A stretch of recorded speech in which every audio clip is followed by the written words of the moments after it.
This is Michael Orrell of MobileBurn.com, and I have with me the LG Sentio for T-Mobile USA. It's currently available for $69.99 with a 2-year contract, or for $179.99 without a contract on an Even More Plus plan. Take a quick look at the box, some specs and features listed on the back, and we'll open it up and see what's inside. Here we have the Sentio itself. You can see it's got a fairly large display, narrow. It's a 3-inch diagonal display. It's wide QVGA resolution, so that's 240 by 400 pixels, but we'll take a better look at that a little bit later.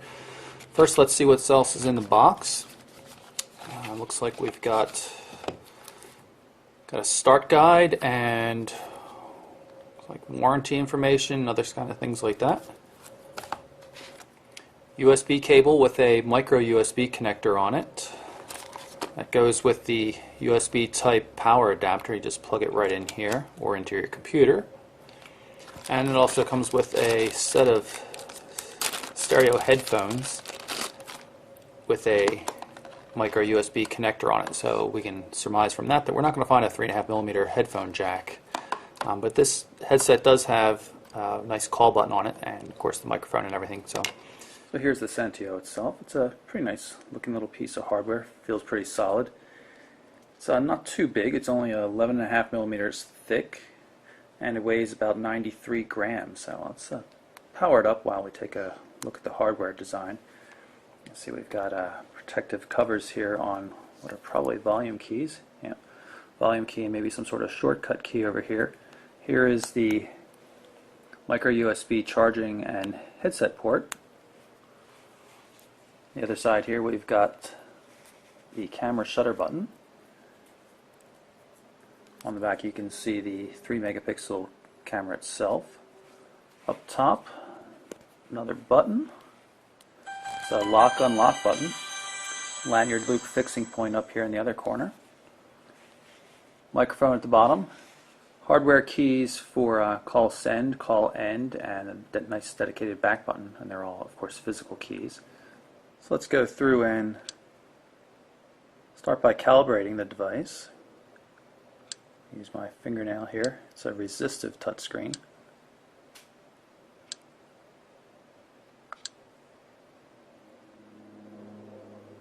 And it looks like we've got a startup guide, but we're just going to cancel that. And see a little tab up here on the home screen, and I guess it's for widgets or something like that. Yeah. Back button. Let's see if we can slide around. Doesn't look like we have other screens to work with. We'll have to drag some more widgets in to see. Put a clock in here.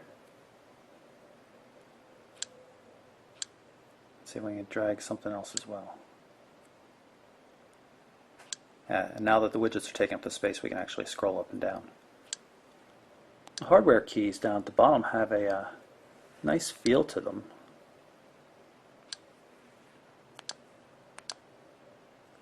Nice solid click on everything. Jump into the main menu here. You can see it's arranged in tabs. We got phone, multimedia, organizer, and settings. And it's nice to see something a little bit different. It's still nice and organized, easy to use and everything, but just looks visually different. I think that's great since so many menus now are just looking generic. Let's just pop into more just so we see what's here. Looks like it's just a couple of additional features that aren't listed here. Display, and we've got phone themes.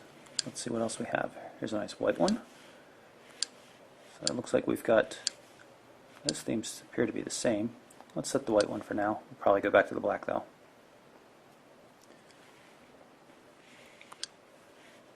Brightness settings.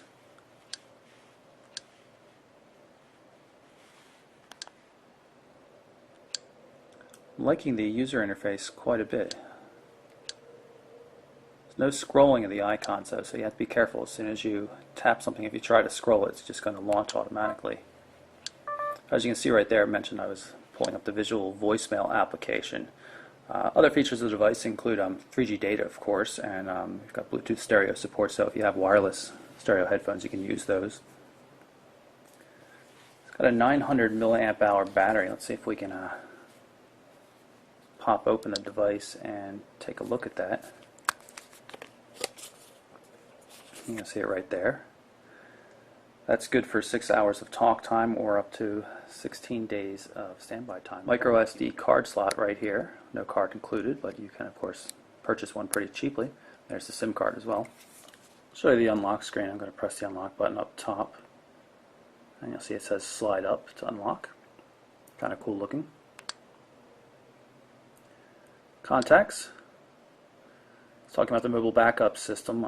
It'll automatically back up your contacts to T-Mobile servers, and then even if you were to buy a different T-Mobile device, you'd be able to restore them quite easily.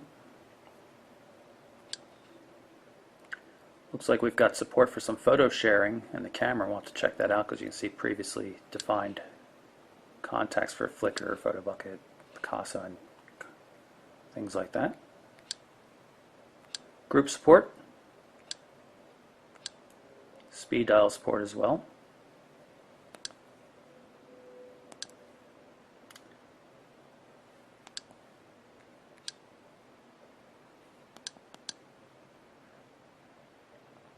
If you want to access the dial pad, you hit that soft key there on the home screen.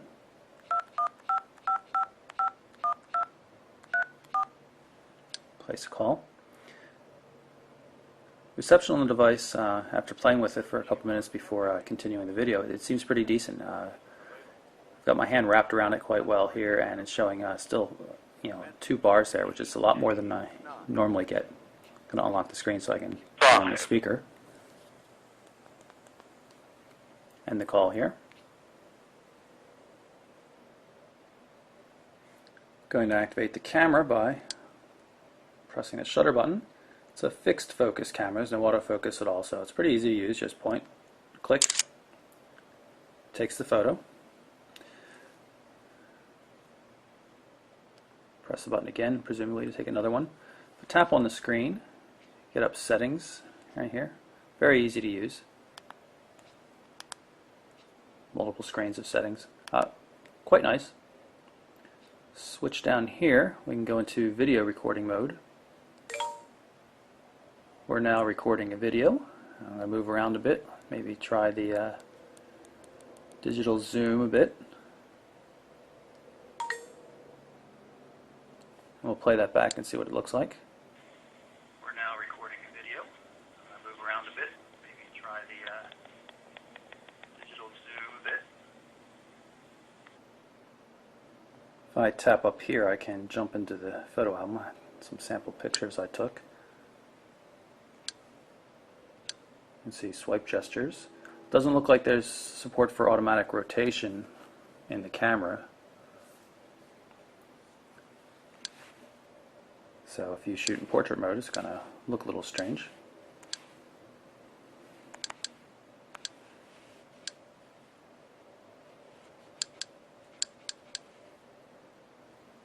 I'm in the web browser right now. I'm going to show you a couple of things. For one, text input.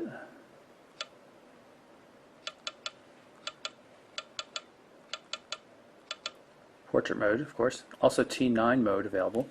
If I move the device into landscape mode, though, I can much more easily type. Nice haptic feedback on that when I'm tapping in each letter. Works pretty well. Seems quite accurate. We'll go to the browser.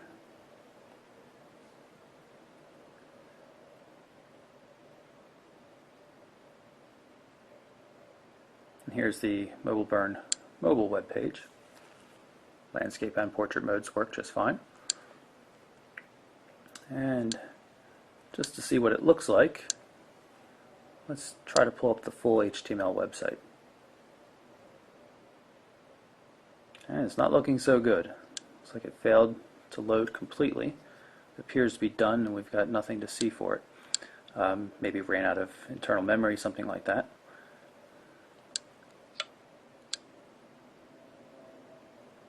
There we go. So there was some sort of problem, but it's definitely doing better now.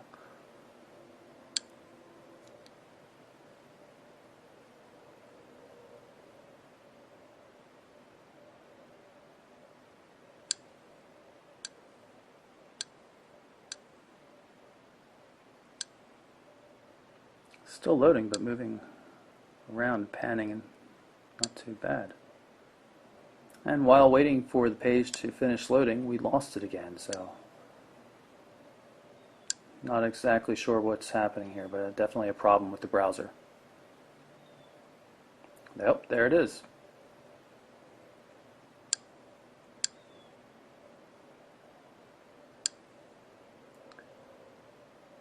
Seems a bit overwhelmed by the complexity of the site, but it's doing a reasonable job of rendering it accurately. See if the volume keys do anything for zooming. They do.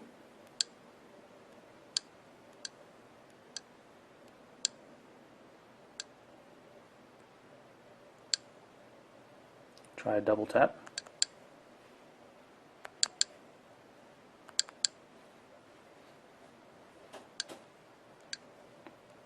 So hard to say. Definitely some raw capability here, but if we were on a proper 3G connection, maybe it'd be working a little bit better. This is T-Mobile's default Web2Go portal. You can see have access to your account information, sites like CNN and such. You can see that appears to be an RSS feed. We'll pull that up, see what it looks like. And again, right now we're on an edge connection, so it's not going to be nearly as fast as if it were on a 3G connection. And it's also worth noting that the 3G capabilities of the Centio will work in Europe as well. So not just the T-Mobile USA band.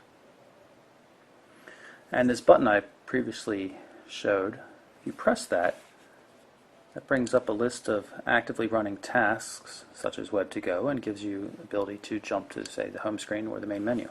Presumably, if I tap that again, I can get back to Web2Go. So you've got relatively decent multitasking capabilities.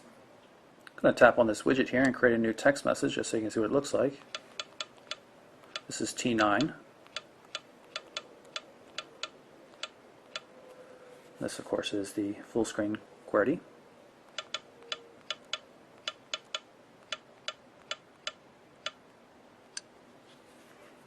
We're going to pick this number here from previously used list and send it off. Go back to the main menu and get messaging, and you can see the conversations. Threaded SMS. I have two messages outbound, haven't of course received one since it's an invalid number, but you can see it is properly threaded. Overall, very nice looking system. I'm quite pleased with how the Centio performs. I'm going to jump into the Social Buzz application that comes preloaded on the device. You can see right now I'm looking at a Facebook stream.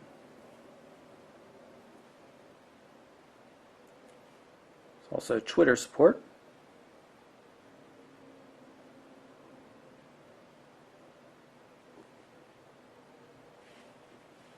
You can see we can reply and retweet.